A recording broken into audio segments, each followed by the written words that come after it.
নমস্কার। National council of science museum Kolkata Bidhannagar অর্থাৎ Kolkata science city, সেখান থেকে একটি নিয়োগ বিজ্ঞপ্তি প্রকাশিত হয়েছে। দেখতে পাচ্ছেন যে বিজ্ঞপ্তিতে বলা রয়েছে টেকনিশিয়ান এ লেভেল 2 এবং অফিস অ্যাসিস্ট্যান্ট গ্রেড 3 লেভেল 2 এই পদে নিয়োগ করা হবে। এখানে উভয় পদ রয়েছে এবং দেখতে পাচ্ছেন ইউনিট যেখানে আপনাদের কাজ করতে হবে সেটি হলো central research and training laboratory NCMS এবং সায়েন্স সিটি। তো এখানে দেখতে পাচ্ছেন ক্যাটাগরি ওয়াইজ ভ্যাকান্সি দেওয়া রয়েছে, একটু দেখে নেবেন এটা। এবং নিচে রয়েছে অফিস অ্যাসিস্ট্যান্ট, এটা রয়েছে national council of science museum headquarter. এখানে OBC A আনরিজার্ভ 1 এবং SCদের জন্য একটি পদ। এবং ডেকানল্ট সায়েন্স সেন্টার ডেকানাল, এখানে আনরিজার্ভ 1 এবং সায়েন্স সিটি দেখতে পাচ্ছেন এখানে আনরিজার্ভ 1 এবং OBC এতে একটি পদ রয়েছে। এরপর দেখতে পাচ্ছেন এখানে টেকনিশিয়ান এ এবং অফিস অ্যাসিস্ট্যান্ট যেটা রয়েছে সেই পদগুলি এখানে OBC EWS আনরিজার্ভ এই ক্যাটাগরিগুলো দেওয়া রয়েছে। কোন ক্যাটাগরিতে কয়টি পদ রয়েছে সেটি একটু দেখে নেবেন। এবং এখানে দেখতে পাচ্ছেন পে স্কেল অনুসারে এখানে 19,900 থেকে 63,200 টাকা লেভেল 2 এবং আদার্স অ্যালাউন্স সব কিছু এখানে থাকবে। এবং স্টার্টিং স্যালারি যেটা হবে দেখতে পাচ্ছেন 37,845 টাকা পার মান্থ। এবং এই টেকনিশিয়ান পদের জন্য যে কোয়ালিফিকেশন দেওয়া রয়েছে এখানে দেখতে পাচ্ছেন যে SSC বা ম্যাট্রিকুলেশন অর্থাৎ মাধ্যমিক এবং সাথে ITI বা তার সমতুল্য সার্টিফিকেট থাকতে হবে। যদি 1 বছরের কোর্স হয় ITI সেক্ষেত্রে 2 বছরের কাজের অভিজ্ঞতা লাগবে, এবং যদি 2 বছর ITI কোর্স হয় সেক্ষেত্রে 1 বছরের অভিজ্ঞতা লাগবে, এখানে দেখতে পাচ্ছেন।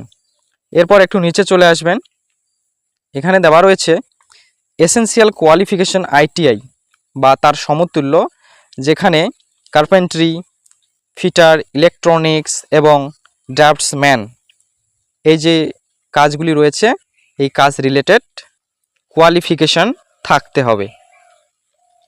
এরপর দেখতে পাচ্ছেন এইখানে জব ডেসক্রিপশন, এই জব ডেসক্রিপশনে দেখে নেবেন যে কি করতে হবে। জব ডেসক্রিপশনে দেওয়া রয়েছে কার্পেন্টার বা ফিটারদের কি করতে হবে, ড্রাফটসম্যানের কি করতে হবে, এগুলো একটু দেখে নেবেন এবং স্ক্রল করে নিচে চলে আসবেন। এবং 2 নম্বরে দেখতে পাচ্ছেন অফিস অ্যাসিস্ট্যান্ট। এই অফিস অ্যাসিস্ট্যান্টের ক্ষেত্রে দেখতে পাচ্ছেন যে 3 পোস্ট, তার মধ্যে OBC একটি, আনরিজার্ভ একটি এবং SC একটি কোটা রয়েছে। এই 3টি কোটা কলকাতার মধ্যে রয়েছে। এবং ডেকানাল সায়েন্স সেন্টার ডেকানাল ওড়িশার মধ্যে রয়েছে একটি পোস্ট এবং সায়েন্স সিটি কলকাতার মধ্যে রয়েছে 2টি পোস্ট, এই মোট 6টি পোস্ট। এখানে দেখতে পাচ্ছেন স্কেল অফ পে 19,900 থেকে 63,200 টাকা এবং 37,845 টাকা পার মান্থ, এটা রয়েছে কলকাতা। এবং 33,190 টাকা পার মান্থ এটা রয়েছে ওড়িশার ডেকানলে। এরপর দেখতে পাচ্ছেন এসেনশিয়াল কোয়ালিফিকেশন কি রয়েছে। এই পদের জন্য অ্যাপ্লাই করতে গেলে আপনাকে হাইয়েস্ট সেকেন্ডারি পাস হতে হবে এবং যে কোনো সরকারি ইনস্টিটিউট থেকে একটি কম্পিউটার সার্টিফিকেট থাকতে হবে। এবং আপনার যে টাইপিং স্পিডের কথা বলা রয়েছে সেটি 35 WPM হতে হবে ইংলিশ। এবং হিন্দির ক্ষেত্রে দেখতে পাচ্ছেন এখানে দেওয়া রয়েছে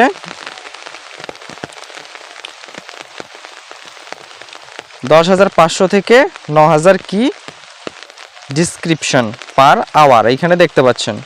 এরপর এজ লিমিট দেখতে পাচ্ছেন সর্বোচ্চ 25 বছর এবং টেকনিশিয়ানের জন্য রয়েছে সর্বোচ্চ 35 বছর।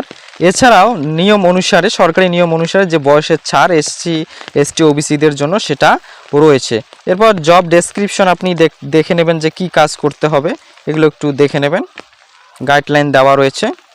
এরপর স্ক্রল করে নিচে চলে আসবেন, একদম নিচে চলে এসে দেখতে পাবেন হাউ টু অ্যাপ্লাই। তো আমাদের অ্যাপ্লাই করতে হবে এই যে ওয়েবসাইটটি দেখতে পাচ্ছেন ncsm.gov.in, এই ওয়েবসাইট থেকে এর জন্য আমাদের 100 কেবির মধ্যে একটি ফটো লাগবে, যেটি জেপিজি ফরম্যাটে থাকতে হবে। এরপর যদি আপনি কোথাও কাজ করে থাকেন তো সেক্ষেত্রে সেই সংস্থার এনওসি নিতে হবে এবং সেটি 100 কেবির মধ্যে জেপিজি ফরম্যাটে আপলোড করতে হবে এবং সম্পূর্ণ অনলাইন আবেদন করতে হবে। এর জন্য আমাদের 885 টাকা ফিস পেমেন্ট করতে হবে, যেটি সম্পূর্ণ অনলাইন। এবং এখানে দেখতে পাচ্ছেন মহিলা, SC, ST, PWD, ex serviceman এই ক্যান্ডিডেটদের জন্য কোনো রকম ফি দিতে হবে না। এবং ফি পেমেন্ট করার লাস্ট ডেট দেখতে পাচ্ছেন 30/9/2024। এরপরে দেখতে পাচ্ছেন লাস্ট ডেট যে ফি পেমেন্ট সেটি এখানে আবার দেওয়া রয়েছে এবং ফর্ম সাবমিশনের যে ডেট রয়েছে সেটি 30/9/2024 লাস্ট ডেট। এবারে আমরা দেখব কি করে অনলাইন আবেদন করতে হয়। এই পদের জন্য আবেদন করতে হলে আমাদের চলে আসতে হবে ncsm.gov.in এই পোর্টালটিতে, অথবা ভিডিও ডেসক্রিপশন বক্সে এই পেজটির লিঙ্ক দেওয়া থাকবে, আপনারা সরাসরি ক্লিক করে এই পেজটিতে চলে আসতে পারবেন।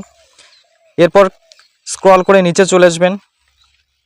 এখানে একটু নিচে চলে এসে দেখতে পারবেন যে এখানে দেওয়া রয়েছে ভিউ অ্যান্ড ডাউনলোড এডিভি, অর্থাৎ অ্যাডভার্টাইজমেন্ট বা নোটিফিকেশনটি এখান থেকে আপনি ডাউনলোড করে নিতে পারবেন। এবং এইখানে অ্যাপ্লাই অনলাইন ফর গ্রেড 3 এবং অনলাইন টেকনিশিয়ান গ্রেড এ। তো আপনি যে পোস্টটির জন্য আবেদন করবেন এইখান থেকে সেটি সিলেক্ট করে নেবেন। ধরুন আমরা অনলাইন ফর গ্রেড 3 যে অপশনটি রয়েছে এই পদের জন্য আবেদন করব, এইখানে ক্লিক করব। এরপর একটু সময় নেবে এবং এখানে দেখতে পাচ্ছেন নাম দিতে হবে, first name, middle name, last name. এরপর নিচে চলে আসবেন, জেন্ডার সিলেক্ট করবেন, নিচে এসে জেন্ডার সিলেক্ট করে নেবেন। এরপর আপনার রিসেন্ট যে কালার ফটো সেটি এখানে আপলোড করে দেবেন এবং 100 কেবির মধ্যে সাইজ হতে হবে। এবং ছবি দেওয়া রয়েছে 300 পিক্সেল উইথ এবং 400 পিক্সেল হাইট, এগুলো একটু দেখে নেবেন। এরপর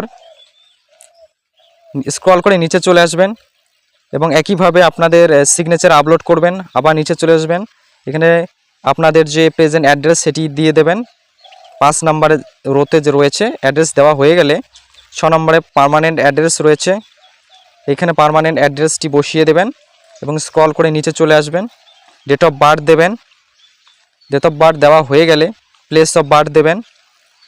এরপর are U a citizen of India, এটা অবশ্যই যদি ইন্ডিয়া জন্মগ্রহণ করে থাকেন তো ইয়েস করবেন। এরপর দেখতে পাচ্ছেন যে আপনি কি পাকিস্তান, বাংলাদেশ বা অন্য কোনো কান্ট্রির, নেপাল, সিকিম থেকে মাইগ্রেটেড হয়ে এসেছেন। যদি ইয়েস হয় তো ইয়েস, নো হলে না। তারপরে এখানে ফাদার নেম দিয়ে দেবেন এবং এরপর ফাদার্স পেশা, অকুপেশন দিয়ে দেবেন, ফাদার্স অ্যাড্রেস, মাদার্স নেম, মায়ের পেশা, মায়ের address, total income of family as per month, অর্থাৎ মান্থলি ইনকাম যেটা এখানে দিয়ে দেবেন। স্টেট ইউর রিলিজিয়ন, তারপরে এখানে আপনার যে রিলিজিয়ন রয়েছে সেটি দিয়ে দেবেন। এরপর কাস্ট ক্যাটাগরি রয়েছে, আপনি কোন কাস্টের মধ্যে পড়েন সেটি দেবেন। আপনি কি ফিজিক্যালি চ্যালেঞ্জড বা হ্যান্ডিক্যাপড, ইয়েস বা নো অপশন রয়েছে, এখান থেকে যেটি আপনার জন্য প্রযোজ্য দিয়ে দেবেন। আপনি এরপর দেখতে পাচ্ছেন দেওয়া রয়েছে আপনি কি ডিভোর্সড বা বিধবা, তো সেক্ষেত্রে যেটা হবে দিয়ে দেবেন। অথবা এক্স সার্ভিসম্যান, ইয়েস হলে ইয়েস, নো হলে না করে দেবেন। এরপর দেখতে পাচ্ছেন যে আপনি এখন কি কোনো কোর্সে পড়াশোনা করছেন, যা হবে তা এখান থেকে দিয়ে দেবেন।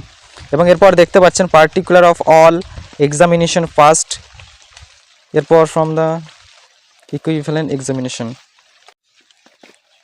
তো এইখানে দেওয়া রয়েছে আমাদের যে হায়ার সেকেন্ডারি বা মাধ্যমিক যে পরীক্ষা দিয়েছি আমরা সেকেন্ডারি, সেই পরীক্ষার যে তথ্য এখানে দিয়ে দেবেন। তো প্রথমে এক্সামিনেশন পাস্ট, এখানে এক্সামিনেশনের নাম দিয়ে দেবেন। দ্বিতীয় নম্বরে বোর্ড বা ইউনিভার্সিটি, তৃতীয় নম্বরে রয়েছে মার্ক অবটেন, কত মার্ক পেয়েছেন, ডিভিশন কি পেয়েছেন, ইয়ার অফ পাসিং, সাবজেক্ট কী কী ছিল। এরপর হায়ার সেকেন্ডারি একইভাবে ফিল করে দেবেন। এরপর একদম নিচে চলে আসবেন, নিচে চলে এসে দেখতে পাচ্ছেন এখানে দেওয়া রয়েছে যে আপনাদের যে টাইপিং টেস্ট যেটি রয়েছে সেটি কত WPM অর্থাৎ পার মিনিটে কত, সেটা এখানে লিখে দেবেন। হ্যাঁ, এটা ইংলিশে রয়েছে, ইংলিশে টাইপিং। এরপর details of type writing knowledge, computer Hindi টাইপিংয়ে কত সেটা এখানে দিয়ে দেবেন। এরপর নিচে চলে আসবেন, এনি এডিশনাল যদি কোনো কোয়ালিফিকেশন থাকে এখানে দিয়ে দেবেন, এক্সপিরিয়েন্স থাকলে দিয়ে দেবেন। এবং এইখানে আপনি কি টাইপের এমপ্লয়ি ছিলেন, নেম অফ এমপ্লয়ার অর্থাৎ কোম্পানির name, date of joining, date of leaving, salary কত ছিল এগুলো একটু দিয়ে দেবেন। এছাড়া দেখতে পাচ্ছেন যে আপনি কি প্রেজেন্টলি কোনো গভর্নমেন্ট বা সেমি গভর্নমেন্ট বা অটোনোমাস অর্গানাইজেশনে কাজ করেন সেটি এখানে রয়েছে। এরপর এগুলো একটু দেখে আপনি ইয়েস নো করে দেবেন এগুলো। তারপর নিচে আসবেন আপলোড ডকুমেন্ট। এই আপলোড ডকুমেন্টে দেখতে পাচ্ছেন সিলেক্ট ফাইল বলে যে লেখাগুলি রয়েছে সেখানে ক্লিক করে এই যে এখানে দেখতে পাচ্ছেন ডেট অফ বার্থ সার্টিফিকেট এখানে দেবেন। এরপর কাস্ট সার্টিফিকেট এখানে সিলেক্ট করে দিয়ে দেবেন এবং এগুলো ফাইল কিন্তু দেওয়াই রয়েছে 1 MBর নিচে হতে হবে। হ্যাঁ, এগুলো সাইজগুলো নিচে দেওয়া রয়েছে, সেগুলো একটু দেখে আপলোড করে দেবেন। এরপর নিচে চলে আসবেন, সব কিছু আপলোড হয়ে গেলে একদম নিচে চলে আসবেন, ডিক্লিয়ারেশন যে দেখতে পাচ্ছেন এখানে টিক করে দেবেন, মোবাইল নাম্বার দেবেন, ইমেল অ্যাড্রেস দিয়ে দেবেন এবং কনফার্ম ইমেলে আবার ইমেল অ্যাড্রেসটি দিয়ে দেবেন।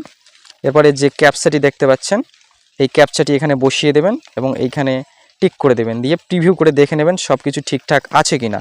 যদি সব কিছু ঠিকঠাক থাকে তাহলে সাবমিট করবেন এবং সেইখান থেকে আপনাদের পেমেন্ট অপশন চলে আসবে এবং পেমেন্ট করে দিলে আপনার অ্যাপ্লিকেশন সাকসেসফুলি সাবমিট হয়ে যাবে। তো এই ছিল আজকের আপডেট। ভিডিওটি দেখার জন্য অসংখ্য ধন্যবাদ।